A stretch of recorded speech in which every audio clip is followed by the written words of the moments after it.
gentes privilegiadas los que organizaron nuestra asociación. Iniciar esta sesión académica de la Asociación de Cronistas de la Ciudad de México o del Distrito Federal, pero ya ven ustedes que va en marcha una reforma que todo apunta a que vayamos a hacer Ciudad de México, no Estado de Anáhuac ni Distrito Federal. Bueno, iniciamos esta primera sesión académica del año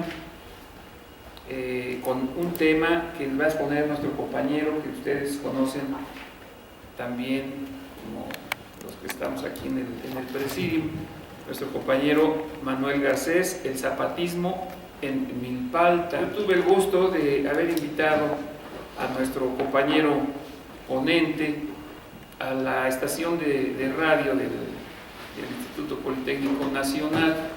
Ustedes deben de saber, espero que sí, que el compañero Manuel Garcés es profesor de historia del Politécnico de muchos años. Yo creo que ya andarás llegando a los 40 de profesor, o 30 y tantos, ¿no? Faltan dos todavía. 38 años de profesor en el Politécnico, así toda la vida. Fue muy comentada su participación de él en la estación de radio del instituto, porque los radioescuchas encontraron que la forma de presentación fue no simple, sino sencilla, amena, y que fácilmente se le puede meter el diente para entender la presencia de los zapatistas en Milpalta. Va primero nuestro presidente, Hugo Arturo Cardosa. Gracias. Bueno, pues buenas tardes, bienvenidos a un acto que a mí en lo particular me parece especialmente importante, como es esta primera sesión con la nueva mesa directiva, y también por eso quería atreverme a empezar. Este libro que vamos a comentar es indudablemente un trabajo bastante interesante, bastante bien documentado, muy extenso, y yo no quisiera hablar del libro, curiosamente, yo quisiera hablar más del contexto en el que surge esta temática que se aborda en el libro. Hay que recordar que en México la Revolución Mexicana se considera como un solo movimiento homogéneo y que afecta a todo el país, de norte a sur y de oriente a poniente, cuando en realidad es un conjunto de acciones que se fueron sumando a un gran movimiento que finalmente duró casi 12 años o 11 años, según como uno quiera contar. Y eso entonces creo que por eso es importante mencionarlo. Cuando se inicia el movimiento de la revolución, obviamente con Francisco I. Madero, a partir de su famoso libro de la Asociación Presidencial, pues él lo único que pretende es que las autoridades que formaban el gobierno de Porfirio Díaz alojaran el puesto para quedarse. Básicamente el plan de San Luis es un plan bastante sencillo, con muchas promesas, como un muy buen político que ese estilo debe hacer. Hay muchas promesas por restituir la libertad, por restituir la libertad comercial, restituir las tierras a los campesinos, etcétera, etcétera. Entonces hay una enorme cantidad de promesas que evidentemente van a generar más adelante un enorme problema. Algo que no se menciona mucho, que a mí me parece es pertinente comentarlo, el asunto del deterioro que tenía el propio Díaz se hace evidente porque justamente atrás de Madero y muchas de las acciones, grandes acciones militares que se gestan con el famoso ejército, al mando de Pascual Orozco, justamente están encabezadas, están cubiertas por los medios. Hay una enorme cantidad de periodistas que cubren esta fuente. Y a lo mejor es muy atrevido decirlo, pero yo casi podría decir que en realidad la revolución lo hicieron los medios, no el ejército que encabezaba Francisco I. Madero. ¿Por qué? Porque justamente ellos fueron los que le dieron esta posibilidad de triunfar finalmente a Francisco I. Madero, no solo en el campo militar, que realmente no hubo tantas acciones, salvo el asunto del asedio a Ciudad Juárez, no hubo grandes acciones militares. Y entonces es una propuesta bastante provocativa, pero yo creo que los medios fueron los que hicieron esta primera etapa de la revolución. Claro, entre este plan San Luis, obviamente, después de haber aceptado la renuncia de Porfirio Díaz, Madero se erige, claro, gracias al plan San Luis, en el candidato natural a la presidencia, después convocar elecciones, etc.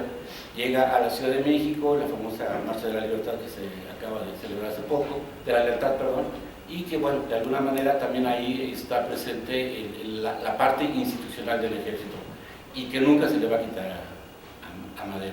Tan es así que por eso gran parte de los jefes militares que estaban con Díaz, siguen conservando su cargo, su puesto, como el propio Victoriano Huerta, que se convierte no solo en el presidente, sino que además se convierte en el guardaespaldas casi personal del presidente y del vicepresidente Pino Suárez, que además déjeme decirle Pino Suárez, y espero que Marina lo sepa, si no ahorita le voy a pasar un guantín. Yo tengo por ahí un libro de José María Pino Suárez, en donde escribe poesía. Es un poeta, a mí me parece muy interesante, de yucateco, desde luego, y escribe un libro de poesía. Por lo menos yo tengo un libro de poesía, no sé si se lo apropiaron, se lo regalaron, pero escribe poesía, escribe muy buena poesía. Entonces, eso es un personaje que cuando uno comienza a relacionar al Madero de la asociación presidencial, donde habla de la violencia, del derecho legítimo a la revolución, etc., que está en el norte, evidentemente, con un Pino Suárez que está en el sur, que además es poeta, debe haber sido bastante sui generis esta combinación tan especial de dos personalidades totalmente opuestas, políticamente opuestas, geográficamente opuestas y formalmente opuestas, ¿no? Entonces debe haber sido un gobierno bastante atractivo. Y entonces este gobierno, bueno, se instituye, se convocan las elecciones, se ganan, pero evidentemente también como las promesas que se hacen no se cumplen. Entonces por eso aparece la primera versión, diríamos, del plan de Ayala. El plan de Ayala, que ya sabemos, se estructura en diciembre del 2011, justamente desconociendo en primer lugar a Madero y a Porfirio Díaz. Y en segundo lugar, desconociendo a justamente el que parecía haber sido el líder natural, que sería Pascual Orozco. Se supone que a Pascual Orozco se le dice que si ya Madero traicionó los objetivos principales del movimiento, pues obviamente Orozco va a ser el que va a representar y va a ser el candidato natural a la presidencia desde la perspectiva de los sureños. Este problema se va a complicar y entonces tenemos cuatro versiones, cuatro modificaciones, cuatro distintas maneras de interpretar el plan de Ayala, que es un poco lo que yo quería comentar. No hay un plan de Ayala único, claro, el original es el que se firmó en la Villa de Ayala, pero hay cuatro modificaciones que incluso, obviamente aquí estamos hablando de la que rescata Manuel Garcés con todo acierto, del 19 de julio de 1914, pero obviamente en 1919, después de que muere el caudillo, obviamente se hace otra modificación y entonces también eso es algo que es muy importante.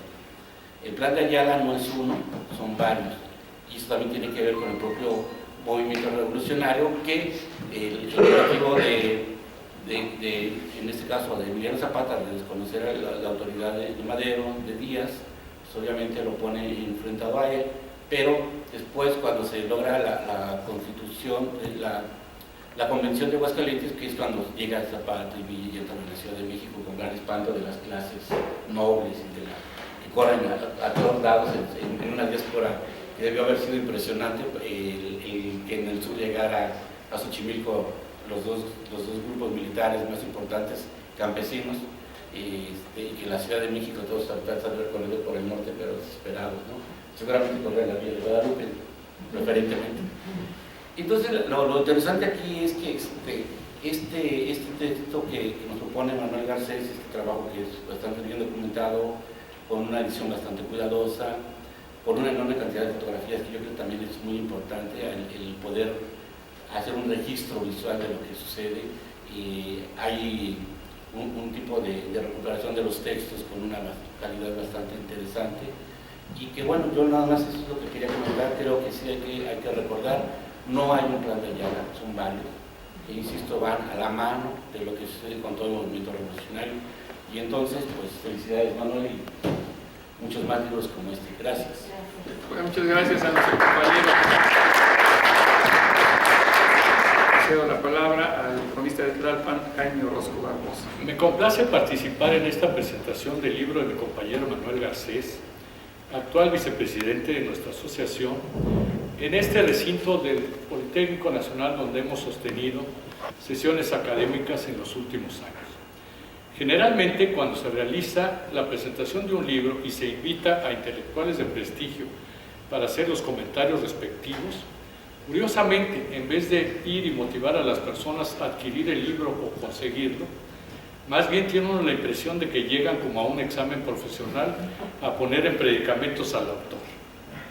He dicho que cuando se invita a intelectuales, los cronistas sí somos intelectuales, pero de otra especie, porque ser cronista no es una profesión, sino una vocación. Como dijo hace pocos años el desaparecido cronista de la Ciudad de México, Guillermo Tobar de Teresa. La mayoría de los cronistas de la Ciudad de México estamos aquí por el amor a nuestra ciudad y por extensión a nuestro terruño de origen, que generalmente, con pocas excepciones, es esta capital. Nosotros no somos cronistas de tiempo completo, porque tenemos otras responsabilidades o actividades a desarrollar para sostenernos y a nuestros allegados. Unos pocos son historiadores, hay también arquitectos, abogados, profesores, médicos, profesionales de diversas ramas de las ciencias sociales como antropólogos, arqueólogos y otros. Lo que quiero decir es que la actividad del cronista es voluntaria y honorífica, sin que por ello le dediquemos menos tiempo a la lectura, la investigación, la localización o factura de fotografías antiguas y modernas. Por ello, presentar un libro elaborado por un cronista nativo del sur del Distrito Federal es tratar de ponerse en sus zapatos para dedicarle horas a esas búsquedas que he mencionado. Manuel se dedica, en las páginas de su libro, al relato de biografías de personajes importantes y de otros menos conocidos, a la localización y presentación de documentos relacionados con los aconteceres que describe, y también a darnos a conocer el himno agrarista, ya que la lucha encabezada por los revolucionarios que transcurrieron y combatieron por nuestros espacios está muy atada a obtener la tierra y defenderla, así como a producir para la propia subsistencia y la de otros. No son menos ilustrativas las fotografías obtenidas y publicadas, así como también el cuidado texto que aquí se contiene, en el que se destaca el zapatismo en Milpalta, nombre de una delegación a la que se despojó de su nombre náhuatl, Malacastepec Momosco, pero que orgullosamente es el reducto de los nahuablantes, orgullo que deberíamos tener los restantes habitantes del Distrito Federal, para que no se pierda el idioma del cual surge el nombre de nuestra ciudad y de nuestro país.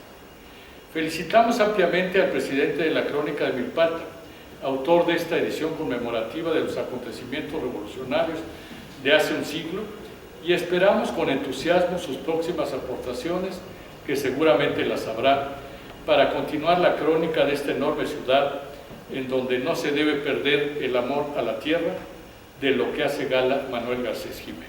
Gracias. Gracias.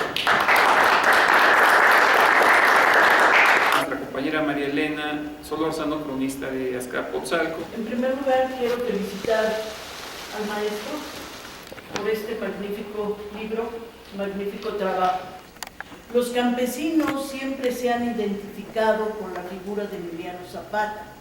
Este libro nos muestra que también en el DF encontramos hechos y anécdotas que son desconocidos por gran parte de los habitantes de nuestra República Mexicana. Manuel Garcés, con sus investigaciones, nos muestra un hermoso cofre de recuerdos, anécdotas y sucesos que vivió Milpalta durante la época revolucionaria, aunado a un rigor histórico resultado de la reunión de un acervo de documentos en los que se apoya el desarrollo de la publicación. Resulta muy acertado el presentar en donde inicia el libro una pintura de Emiliano con un pronunciamiento del campamento revolucionario de San Pablo Ostotepec, fechado con el 19 de julio de 1914. A la letra. Nosotros, representantes de la Revolución del Sur y del centro de la República, queremos la paz basada en la libertad, en la reforma política y agraria prometida en el Plan de Ayala. Somos incapaces de traficar con la sangre de nuestros hermanos. No queremos que las osamentas de las víctimas de la revolución nos sirvan de peldaños para ocupar puestos públicos, prebendas o canonjías. Sobre nuestra conciencia de libertarios está el cumplimiento de las promesas por las cuales nuestros compañeros arrastran los sacrificios y la muerte. En los principios que defendemos está el bienestar, la paz y la salvación de la República, de la patria y de nuestras instituciones. La historia vendrá a comprobar. Emiliano Zapata y Otilio Montaño, 30 de marzo de 1913.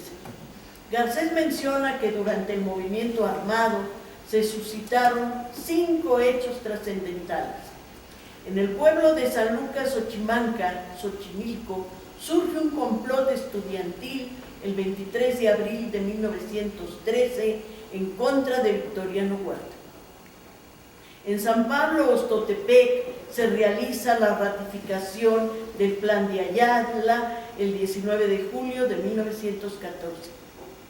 El 4 de diciembre de 1914, en San Gregorio, Atlapulco, se analiza y discute hasta su aprobación en el Centro Histórico de Xochimilco el pacto del mismo nombre, resultado del encuentro de Emiliano Zapata y Francisco Villa.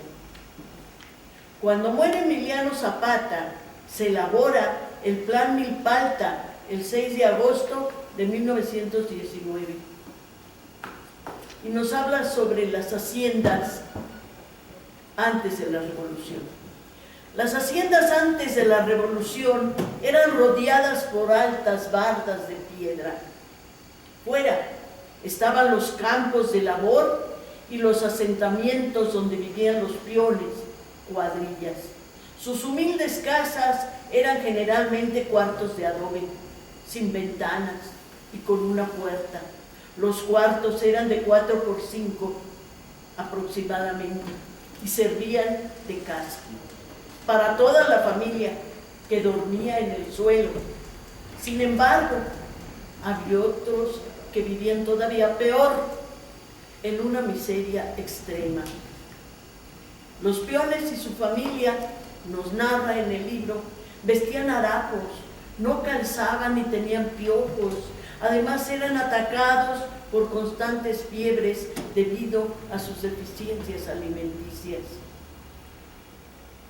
Un papel muy importante lo desempeñaba la tienda de raya, donde se vendía manta, percal, jabón, maíz, frijol y mucho aguardiente.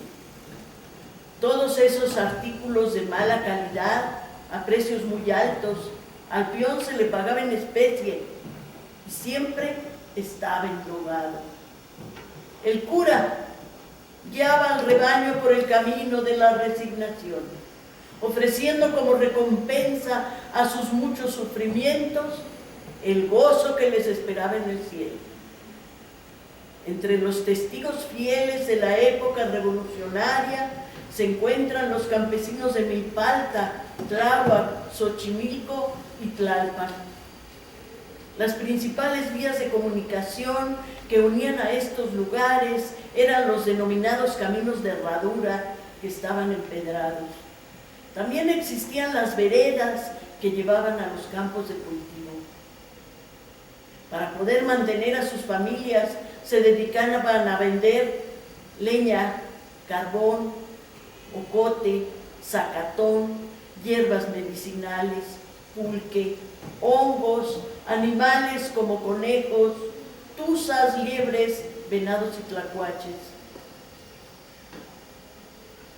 Nos dice Garcés, la señora Faustina León, originaria de San Salvador Cuauhtémoc, narró lo siguiente: cuando llegaban los carrancistas, la gente se escondía en lo espeso del monte, y cuando escaseaba el agua, se tomaba pulque.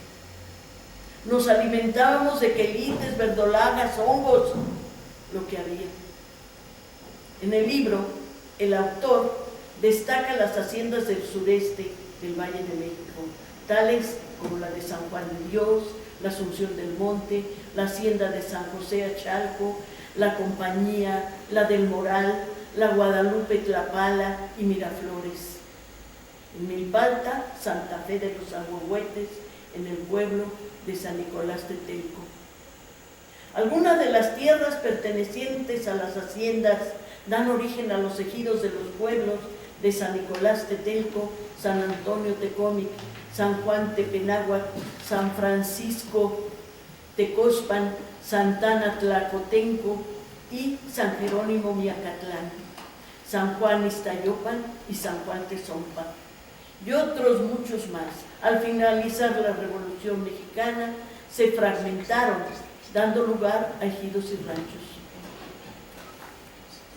Alzamientos antes de la Revolución. Garcés destaca la rebelión indígena en Chalco a principios de 1868, promovida por el joven Julio López Chávez, y luego la unión de los pueblos de Chalco y Milpalta. En ese mismo año, el periódico Siglo XIX señalaba las denuncias de Chávez sobre la explotación de los campesinos de la zona y el despojo de tierras. Asimismo, publica un manifiesto llamado a todos los oprimidos y pobres de México y del mundo, que en uno de sus párrafos resume la problemática de los campesinos, denunciando que los asentados, el clero y los gobernantes han comido pícoramente del sudor de nuestra frente. El manifiesto cierra con lo siguiente: queremos tierras, queremos trabajo, queremos libertad, necesitamos salvarnos de todos los padecimientos, necesitamos un pacto social entre los hombres a base de respeto mutuo. Chalco, 20 de abril de 1869. En los pueblos de Milpalta se desarrollaron cruentos combates donde encontramos cantidad de historias y relatos. Fernando Orcasitas relata cómo Emiliano Zapata habló en náhuatl con los campesinos de la región, derrumbando así la desconfianza que había. Zapata crea un campamento en San Pablo, Ostotepec, donde el 19 de julio de 1914 ratifica el Plan de Ayala. Semanas después lo reciben en San Antonio Tecómic con un jaripeo. Nunca se supo con certeza dónde pernoctaba. Durante el movimiento zapatista, los habitantes de estos lugares, y en especial las mujeres de Milpalta, participaron preparando alimentos a la tropa y los hombres enrolándose con él. Destacan los generales Pánfilo Cabello, el general Ayate, nativo de San Jerónimo Miacatlán, Everardo González, oriundo de Xochitepec, Maximiliano Venegas, el que le decían la bola o el choco, que siempre escapaba del enemigo, por lo que decían que era el hijo del diablo.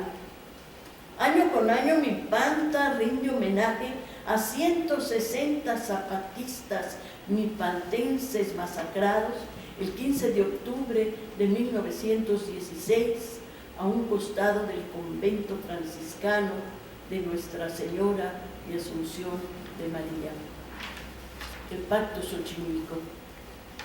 A las 8 de la mañana del 4 de diciembre de 1914, el general Francisco Villa se dirige por la calzada de Tlalpan a Xochimilco, y al tener conocimiento de su llegada, la caballería zapatista se tiende en línea desplegada, formando una valla de honor a la entrada de la ciudad. En las memorias de Pancho Villa dice: el 4 de diciembre salí para Xochimilco para la celebración de la entrevista con Zapata. Vi venir a Emiliano Zapata. Avancé para recibirlo. Él también avanzó hasta donde estaba. Le dije: yo, señor general Zapata, realizo hoy mi sueño al conocer al gran jefe de la Revolución del Sur. Señor general Villa, realizo yo este mismo sueño tocante al jefe de la División del Norte.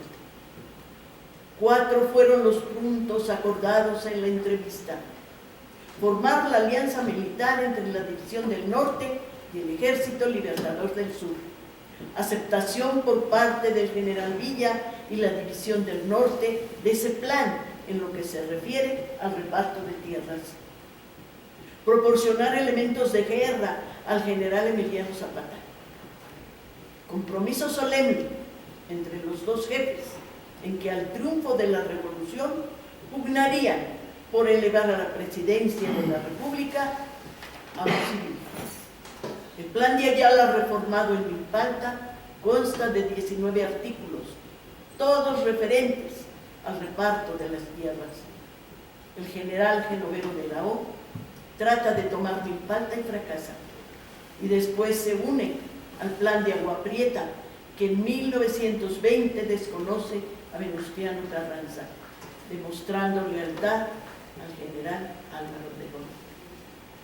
En Milpalta, donde se encontraba el principal cuartel zapatista 1911-1915 y que era una casona del siglo XIX, se erigió un interesante museo de la Revolución, ubicado en la calle Galeana, esquina Gólgota, barrio de Tlapaca, en el poblado de San Pablo, Oxtepec.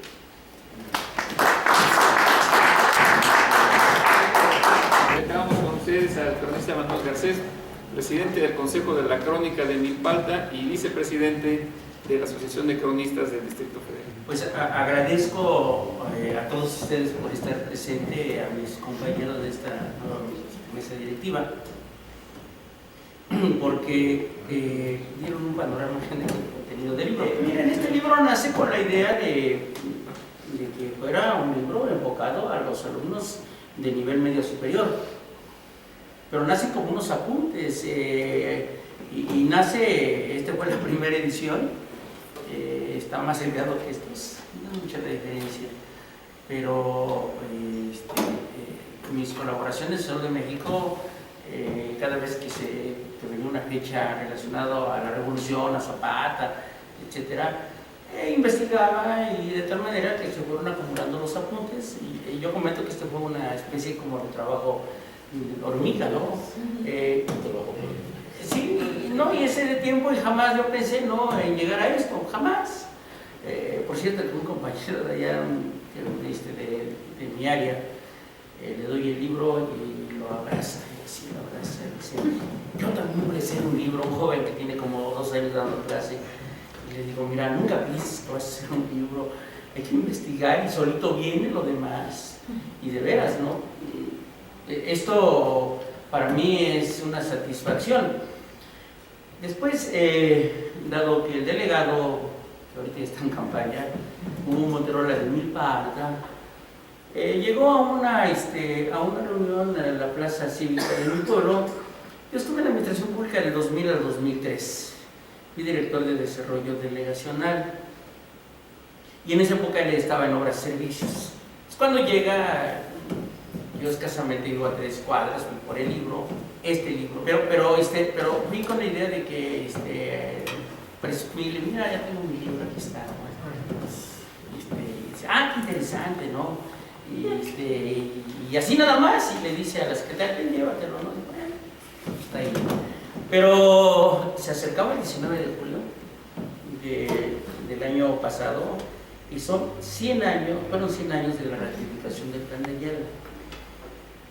Nosotros como cronistas, son 13 años trabajando, es cierto, nosotros no recibimos salario alguno, nosotros trabajamos por el amor a nuestro terruño y cada quien trabaja como son los pueblos de Milpalta, cada quien trabaja desde la trinchera. Y por andar organizando con mis compañeros allá en el 2001, pues quedé como presidente y a la fecha no pueden quitar. Y les digo, oigan, pues ya no, ya quítenme, ¿no? Porque es una responsabilidad grande, por el que hagan otro no, y se quedan callados, ¿no? Pues como se quedan callados, pues síguele, ¿no? Otra vez, y seguimos como presidente de la Asociación de Cronistas del Consejo de la Crónica de Milpalta. Cuando se acercaba la fecha, le dije a mis compañeros que a partir de la muerte de Zapata podíamos ir en cada uno de los pueblos todos los sábados a dar conferencias sobre el zapatismo y la revolución. Para ello, le interesó al delegado y me dice, oye, yo sí leí tu libro, dice, y me lo contó así como tú lo acabas de comentar, ¿no? Y dice, ¿sabes qué? Me interesa el libro. ¿Por qué no sacamos una edición especial, que es la que van a tener ustedes, que es esta? Una edición de pasta dura. Y le digo, oye, pero ¿sí estás hablando en serio? Bueno, así lo dejamos, ya lo veo, ¿eh? Esto queda ya para la historia. Y me dice, sí, lo vamos a hacer. Me dice, pero como lo vamos a obsequiar, pues aquí no se te va a pagar. Y bueno, pero sí me vas a dar algunos libros, ¿no? Sí, eso sí. Pensando precisamente en mis compañeros con eso de Milpalta y en ustedes. Y da la orden y me dice, pero con una condición, la próxima semana te vienes peinadito. Pues yo llego, ¿no? Llego ahí con mi trajecito, así bonito como usted. Y me dice, se va a su escritorio y me dice, quítate y siéntate aquí. Como fuimos compañeros, ¿no? Pues nos llevamos y organiza la cuarta de porros. Yo no creo que salió ahí en su oficina, ¿no? Y bueno, ahí tomaron la foto y me dice, ahora dame la semblanza, me mandan la semblanza con planita. Digo, mira, Hugo, pues ahí le dejamos, ¿no? Hay que meter una semblanza. Dice, ¿quién va a pagar? No, bueno, tú, ¿no? Tu firma. Bueno, entonces el que manda soy yo. En el sentido de relajo y todo, ¿no? Dice, bueno, la idea se tenía que el 19 de julio se presentara el libro. Pero usted sabe, toda la cuestión burocrática se fue posponiendo. Yo lo olvidé, puse en contacto con la editorial Quinto Sol. Me decían los de Quinto Sol, es que pues, no nos dan oportunidad para hacer los trámites que se tienen que hacer para cobrar, ¿no? Yo lo olvidé. A fines del mes de enero me mandan a traer Quinto Sol y me dice que quería salir su libro. Yo no lo creía, Ya salió su libro. Digo, ¿de veras? Sí, ya está. Como a los 20 días me hablan de la delegación, profesor, ya está su libro. Para esto, pues estamos ya en los primeros días de este mes de febrero, imagínense ustedes, ¿no? Sí, tanto tiempo, ¿no? Voy viendo mi libro y la verdad yo no daba crédito. Y cuando me dan los libros, los compañeros ahí, los trabajadores, me dicen, yo le llevo otros paquetes. No, yo le llevo otros paquetes. ¿Cómo llamamos? Ya lo llevan a mi carro y me dice, profesor, ¿no nos va a regalar uno? No, pues con razón nos volvieron a tener. Sí, ¿cómo no? Ya que eran los compañeros de sus libros, y ustedes son los padrinos, son los primeros libros. Y de ahí en adelante, a mis compañeros cronistas de Milpalta les di sus libros, a uno que otro compañero, porque me dice, sí, pues somos varios, y es difícil, no darles a todos, y hoy tengo la oportunidad de tenerlos a ustedes. El libro, cierto, a mí me motivó cuando mi abuelo me decía que su hermano, en la Revolución, dice, mi hermano no tenía que darnos de comer. Y que le platicaba que se tenían que esconder porque Milpalta está en las inmediaciones de la Ciudad de México y tenemos a Morelos. Morelos, de un pueblo que se llama San Pablo Citepec, si vamos caminando a un paso un poco rápido, son 8 horas a Tepoztlán. Para que se den cuenta, pues, que somos vecinos, nos divide la serranía de Chichinauzi. Y pues, mi abuelo me decía, en cierta ocasión,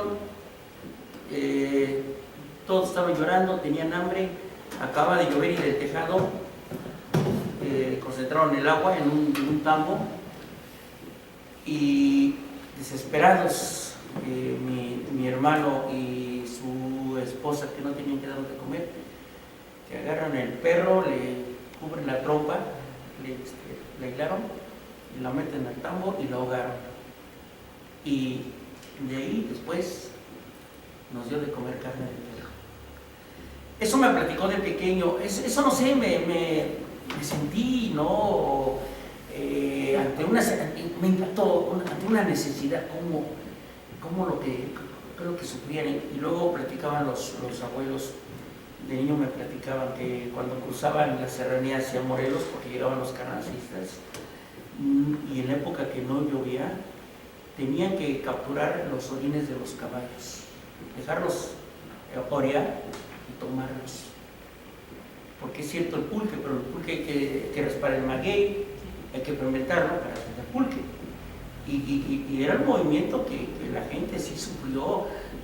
Yo les he comentado a los alumnos, pensamos que la revolución es como la película, ¿no? Todos los zapatistas van bañaditos y el bigote bien recortadito y todo. Sí, ajá, no. Iban de guaraches o iban descalzos. Las cabezas estaban llenas de liendres, de piojos. Una situación de sufrimiento que se dio.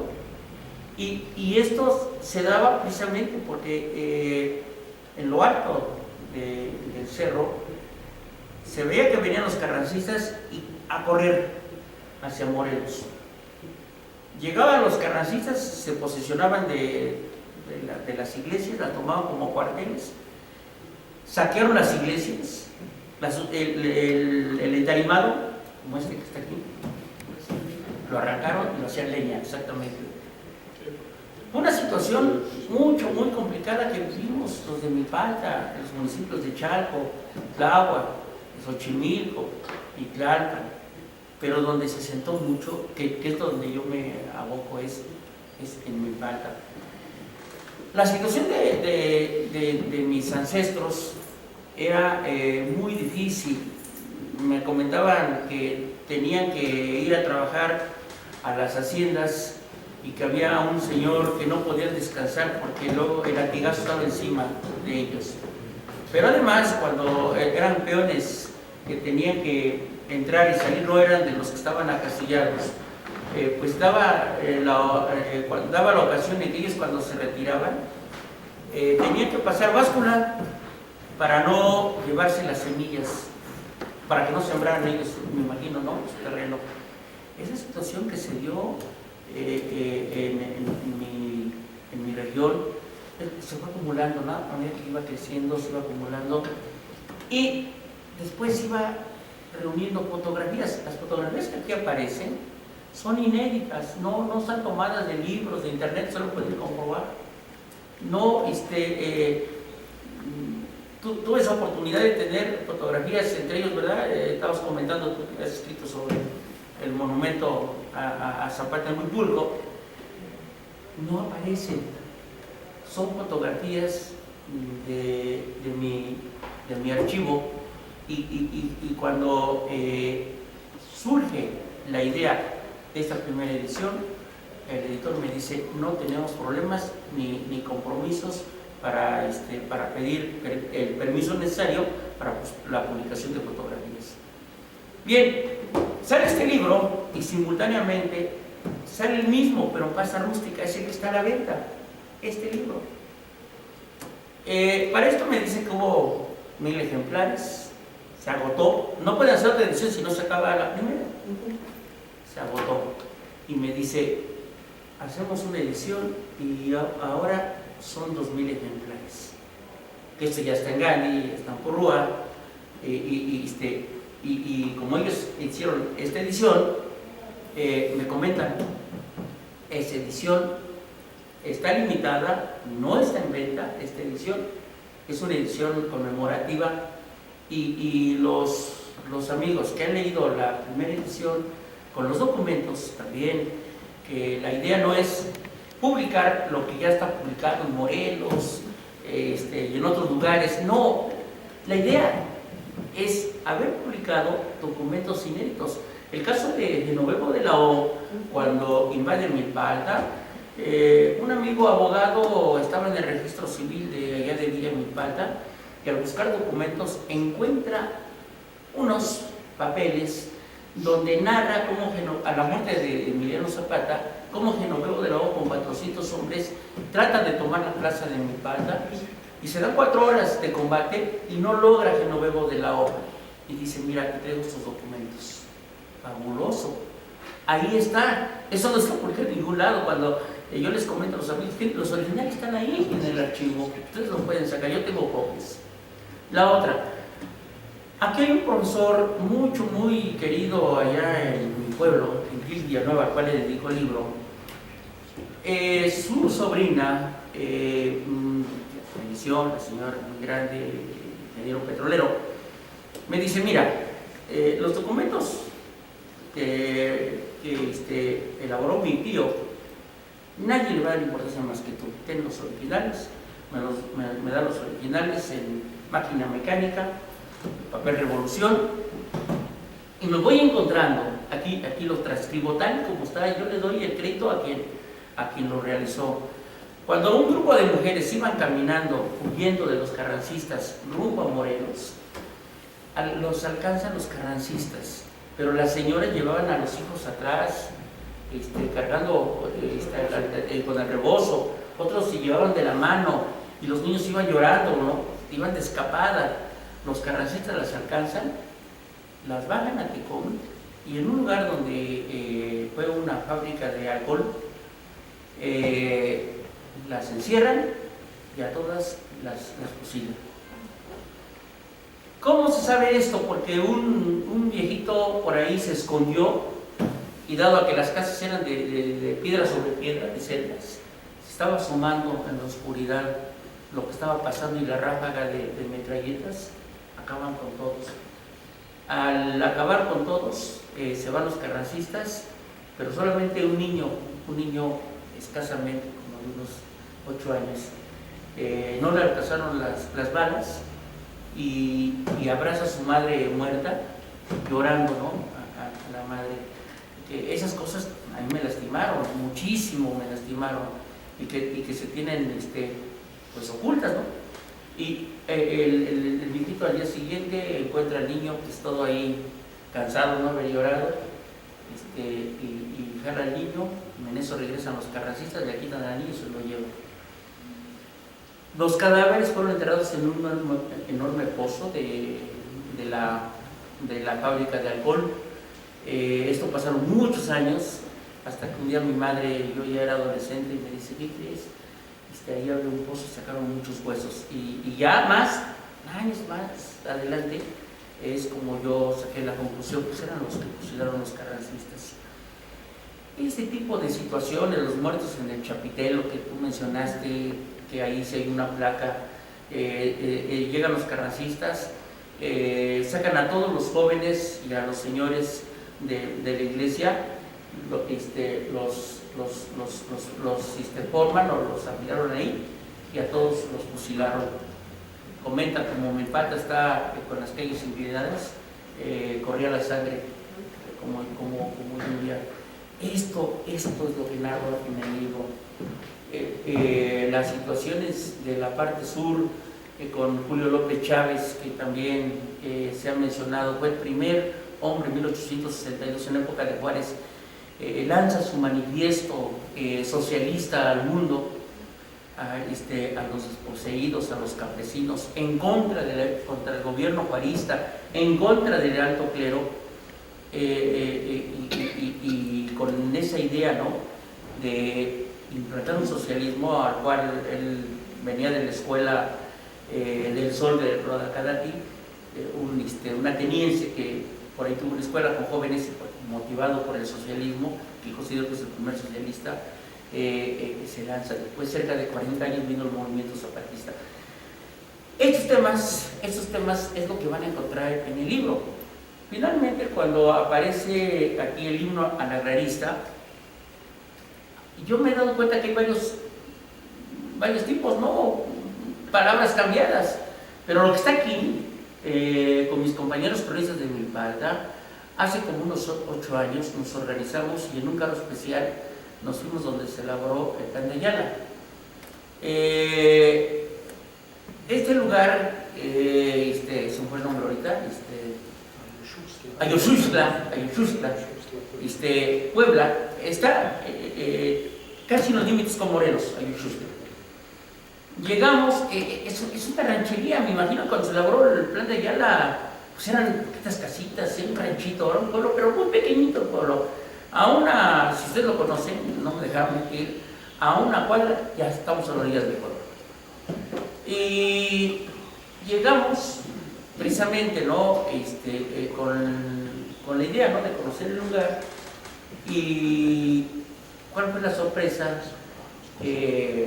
Vimos pasar un helicóptero y comentaban ahí los organizadores, era poca gente, no llegábamos ni a 30 personas, éramos poquitos en la Ayushuscla.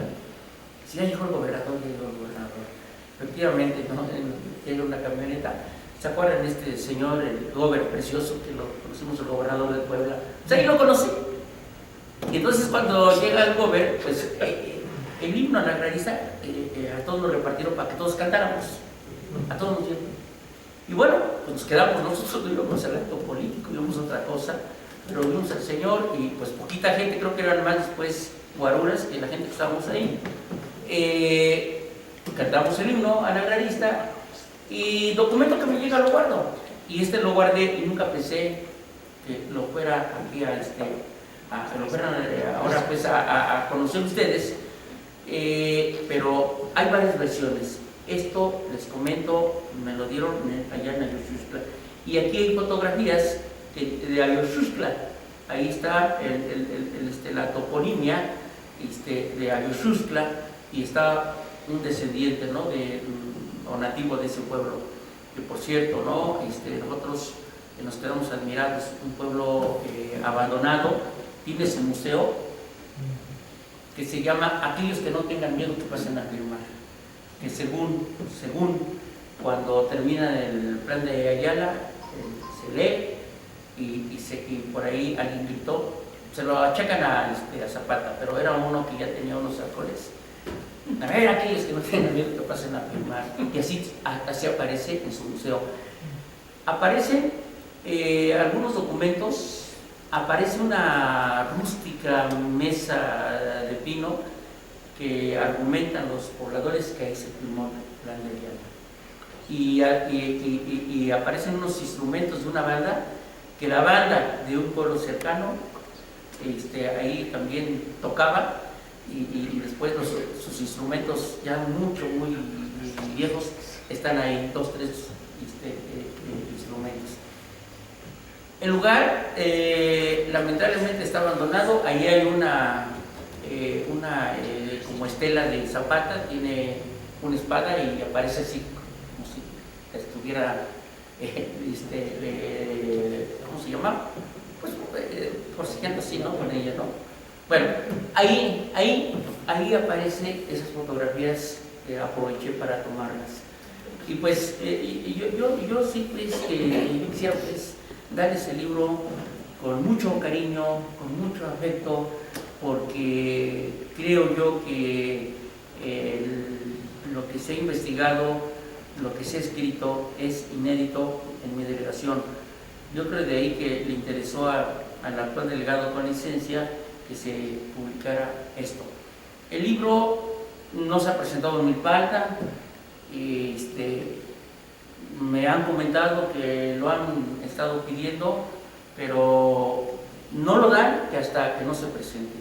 Ahora que está con la cuestión política, ¿verdad?, todo el mundo está metido, pues quién sabe si se presente o no, pero bueno, yo ya tengo los míos para ustedes. Pues muy amables, gracias, y aquí